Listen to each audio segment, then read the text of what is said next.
ইনশাআল্লাহ সবার ঐক্যবদ্ধ প্রচেষ্টায় এবং সকল রাজনৈতিক দলগুলোর আন্তরিকতায় আমরা সেই নির্বাচনের বৈতরণী খুব সহজভাবে পার করতে পারবো। আরেকটা বিষয়, কতটা দেখছেন অন্যান্য রাজনৈতিক দলগুলোর আন্তরিকতা আসলে কতটা দেখছেন নাকি বিভক্তি সৃষ্টির কোনো চেষ্টা? সবাই শেষ পর্যন্ত তাদের অনেক দাবি থাকলেও নির্বাচনের জন্য সবাই প্রতিশ্রুতিবদ্ধ এবং তারা গণভোটের বিষয়ে, নির্বাচনের বিষয়ে বিভিন্ন সময় বিভিন্ন দাবি বা যুক্তি উত্থাপন করেছিল, অভিযোগ উত্থাপন করেছিল এবং আমার মনে হয় তারা শেষ পর্যন্ত বুঝতে পেরেছে। এখন তাদের যদি কোনো অভিযোগ থাকে নির্বাচনের লেভেল প্লেয়িং ফিল্ড এবং ইত্যাদি সম্পর্কে, সেগুলো নির্বাচন কমিশনে তারা জানাবে। নির্বাচন কমিশন এবং সরকার মিলে সেটা যথাযথভাবে অ্যাড্রেস করবে, সেটা আমরা আশা করি। আমি মনে করি এখন সকল রাজনৈতিক দল এক জায়গায় উপনীত হয়েছে, তারা একটি সুষ্ঠু নিরপেক্ষ নির্বাচনের জন্য সবাই আন্তরিক। জনগণ অবশ্যই এটা বলেছে।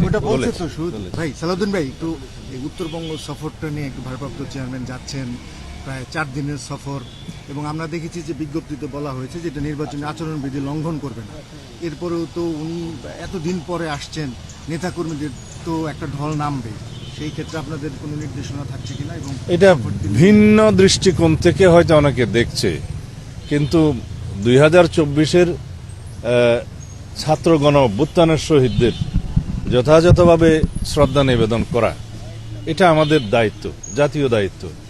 আমাদের নেতা বিএনপির ভারপ্রাপ্ত চেয়ারম্যান অনেক আগেই সেটা করতে চেয়েছিলেন, কিন্তু বিভিন্ন কারণে আমাদের এখনো সেই যাত্রাটা সম্ভব হয়ে ওঠেনি।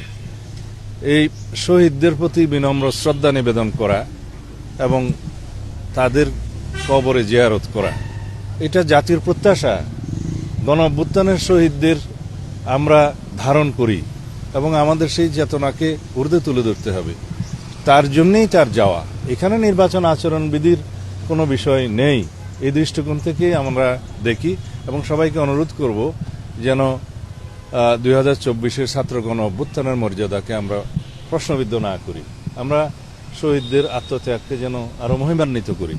জাতীয় পর্যায়ের আমাদের দেশের সবচাইতে মেজর পলিটিক্যাল পার্টি হিসেবে, তার চূড়ান্ত শীর্ষ নেতৃত্ব হিসেবে জনাব তারেক রহমান যদি শহীদদের, গণ অভ্যুত্থানের শহীদদের কবর জিয়ারত করেন এবং সেখানে পুষ্পমাল্য অর্পণ করেন, শ্রদ্ধা নিবেদন করেন, সেটা এই অভ্যুত্থানকে ধারণ করা হবে, জাতির প্রত্যাশাকে ধারণ করা হবে এবং এটাই জনপ্রত্যাশা, জাতির প্রত্যাশা। এই দৃষ্টিকোণ থেকে যেন আমরা দেখি।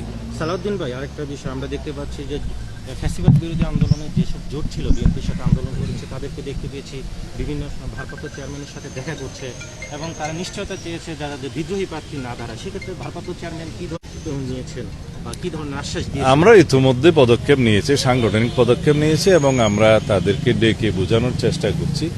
এরকম একটা বৃহৎ রাজনৈতিক দলে অনেক প্রার্থী থাকে যাদের প্রত্যাশা থাকে, তারা হয়তো তাদের প্রত্যাশা অনুযায়ী তারা পায় নাই, তারা নমিনেশন চেয়েছিল, কিন্তু বৃহত্তর স্বার্থে, আমাদের আসন সমঝোতার স্বার্থে এবং পার্লামেন্টে আমরা মাল্টি পার্টি রিপ্রেজেন্টেশনের জন্য যেটা বলি আর কি, বহু পার্টির যে একটা প্রতিনিধিত্ব থাকবে, সেটার স্বার্থে আমরা অনেককে, আমাদের অনেক যোগ্য প্রার্থীকে আমরা বলতে গেলে বঞ্চিত করেছি।